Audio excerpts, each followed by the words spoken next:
નમસ્કાર વિદ્યાર્થી મિત્રો, હું છું ઝાલા જયેન્દ્ર અને તમે જોઈ રહ્યા છો ગુજરાતી એજ્યુકેશન. વિદ્યાર્થી મિત્રો, આજે હું તમને ધોરણ 7 વિષય ગુજરાતી પ્રથમ સત્ર અસાઇનમેન્ટ સોલ્યુશન 2024નું કરાવવા જઈ રહ્યો છું. વિદ્યાર્થી મિત્રો, એની અંદર પ્રશ્ન 4 નીચે આપેલા વિષય પર પત્ર લેખન કરો. વિદ્યાર્થી મિત્રો, એ પહેલાં આપણે અગાઉ વિડીયો જોઈ ચૂક્યા છીએ ગુજરાતીની. નંબર 1, તમારી નાની બહેનને ગરબા હરીફાઈમાં ઇનામ મળ્યું છે, તેને અભિનંદન આપતો પત્ર લખો.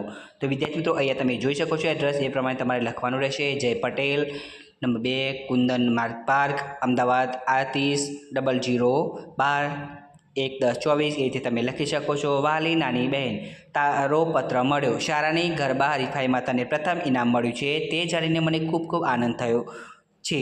તને હાર્દિક અભિનંદન. તારી શાળામાં સાંસ્કૃતિક કાર્યક્રમ તેમજ પ્રાર્થના પછીના વિવિધ કાર્યક્રમોમાં તું હોશે હોશે ભાગ લે છે. આથી તારી અંદર ગરબા ગાવાની સારી કલાનો વિકાસ થયો છે. સાથે સાથે તને ડાન્સ કરવાનો પણ શોખ છે, તેથી તારી અંદર ગરબા કરવાની કલાનો પણ સારો વિકાસ થયો છે. સાથે મમ્મીનું પણ માર્ગદર્શન તને મળી રહે છે. આ સૌના સહકારનું શુભ પરિણામ છે. તારી કારકિર્દી ઉત્તરોત્તર ઉજ્જવળ બને તેવી શુભેચ્છા પાઠવું છું. લિખિતન તારા મોટા ભાઈ જયના સુભાષી. તો વિદ્યાર્થી મિત્રો, આ રીતે તમે સરસ મજાનો પત્ર તમારી બેનને લખી શકો છો. બીજો પત્ર જોઈએ વિદ્યાર્થી મિત્રો. તમારા મિત્રના મમ્મીનું દુઃખદ અવસાન થયું છે, તેને આશ્વાસન આપતો પત્ર લખો. જય પટેલ, કુંદર પાર્ક, અમદાવાદ 380012 તારીખ 1/10/24. પ્રિય મિત્ર પંકજ, તારો પત્ર મળ્યો. તારા મમ્મીનું અવસાન થયું છે, તે જાણીને મને અને મારા મમ્મી પપ્પાને ઊંડો આઘાત લાગ્યો છે. જૂન મહિનામાં હું તેમના ખબર અંતર પૂછવા આવ્યો ત્યારે તેઓ કેટલા ખુશ મિજાજ લાગતા હતા. કેન્સરની અસહ્ય પીડા પણ તેઓ હસતા હસતા સહન કરતા હતા. મારી સાથે તેમને ધીમે ધીમે પણ ખૂબ વાતો કરી હતી. તેમનો હસતો ચહેરો, મને રમૂજી સ્વભાવ મારાથી ક્યારેય ભૂલી શકાશે નહીં. એમના અંતરાત્માને શાંતિ મળે અને તારા કુટુંબીજોને આઘાત સહન કરવાની શક્તિ મળે તેવી અમે ઈશ્વરને પ્રાર્થના કરીએ છીએ. અમે આવતા શનિવારે તને મળવા આવીશું. લિખિત તારો મિત્ર જય.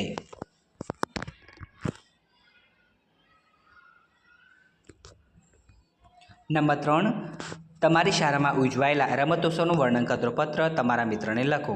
જય પટેલ, 25 રામનગર, અમદાવાદ 1/10/24 તારીખ. પ્રિય મિત્ર રામ, તારો પત્ર મળ્યો. હું આ પત્રમાં તને અમારી શાળાના રમોત્સવ વિશે લખું છું. અમારી શાળાનો રમતોત્સવ 5મી ફેબ્રુઆરીએ ઉજવાયો. અમે વહેલી સવારે શાળાના મેદાનમાં ગોઠવાઈ ગયા. મુખ્ય મહેમાન આવતા અમે તેમનું અભિવાદન કર્યું. પ્રાર્થના પછી આચાર્યશ્રીએ તેમનું સ્વાગત કર્યું. મુખ્ય મહેમાને ધ્વજ ફરકાવ્યો. પછી પ્રતિજ્ઞા વાંચન થયું. મુખ્ય મહેમાને રમતોત્સવ ખુલ્લો મૂકવાની જાહેરાત કરી. જુદા જુદા મેદાનો પર જુદી જુદી રમતો શરૂ થઈ. કબડ્ડી, ખોખો, લંગડી, વોલીબોલ, લાંબો કૂદકો, ઊંચો કૂદકો, ઘોડા ફેંક, સાયકલ સ્પર્ધા, સંગીત ખુરશી, કોથળા દોડ વગેરે રમતો રમાઈ. જોનારા કિકિયારીઓ પાડી ખેલાડીઓનો ઉત્સાહ વધારતા હતા. જીતનારા આનંદમાં આવી નાચતા કૂદતા હતા. તે દિવસે મેદાન પર આનંદ અને ઉત્સાહનું અનેરું વાતાવરણ હતું. હું મારા વર્ગની કબડ્ડીની ટીમનો કેપ્ટન હતો. અમારો વર્ગ કબડ્ડીમાં જીતી ગયો.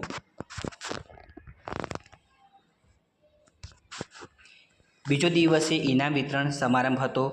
વિજેતાઓને ઇનામ આપવામાં આવ્યા. મુખ્ય મહેમાને જીવનમાં રમતનું મહત્ત્વ સમજાવ્યું અને ખેલદિલીની ભાવના રાખવાની પ્રેરણા આપી. સૌને મારી યાદ. તારો મિત્ર જય. નંબર 4, તમે કરેલા પ્રવાસ પર્યટનનું વર્ણન કરતો પત્ર તમારા મિત્રને લખો. જય પટેલ, 203 વસંતકુંજ સોસાયટી, ગૌતમા રોડ, સુરત તારીખ 1/10/24. વિદ્યાર્થી મિત્રો, પત્ર ગમે તે હોય, તમે જે દિવસે લખતા હોય એ તારીખ તમે લખી શકો છો. પ્રિય દેવ, મજામાં હોઈશ. હું મમ્મી પપ્પા સાથે દક્ષિણમાં સાપુતારા જઈ આવ્યો. સાપુતારાનું અલગ સાંસ્કૃતિક અને ઐતિહાસિક મહત્ત્વ છે. આહવા, વઘઈ, બોટનિકલ ગાર્ડન, મધમાખી ઉછેર કેન્દ્રને આધુનિક દ્રષ્ટિએ એને પ્રવાસ સ્થળ તરીકે સરસ રીતે વિકસાવવામાં આવ્યું છે. ફોટોગ્રાફ્સ લાવ્યો છું. રૂબરૂ મળીશ ત્યારે અન્ય સ્થળોની વિગતવાર વાતો કરીશ. એ વાતો કરવા માટે તું મારી ત્યાં આવે એ માટે આ પત્ર લખ્યો છે. આમ તો આટલી વાત મોબાઈલ પર થઈ શકત, પરંતુ એ ભૂલી જાત. આ પત્રથી તને અહીં આવવાનું યાદ રહેશે. તારા મમ્મી પપ્પાને મારા પ્રણામ કહેજે. નાની પ્રિશાને રમાડજે. તારા મોબાઈલની નહીં પણ તારા પત્રની રાહ જોઉં છું. તારો પ્રિય મિત્ર જય. તો વિદ્યાર્થી મિત્રો, તમે પણ આવો સરસ મજાનો પત્ર તમે લખી શકો છો. તો તમને અમારી આ વિડીયો પસંદ આવ્યું હોય તો વિડીયોને લાઇક કરો, કમેન્ટ કરો, શેર કરો અને સબસ્ક્રાઈબ જરૂર કરો. ધન્યવાદ.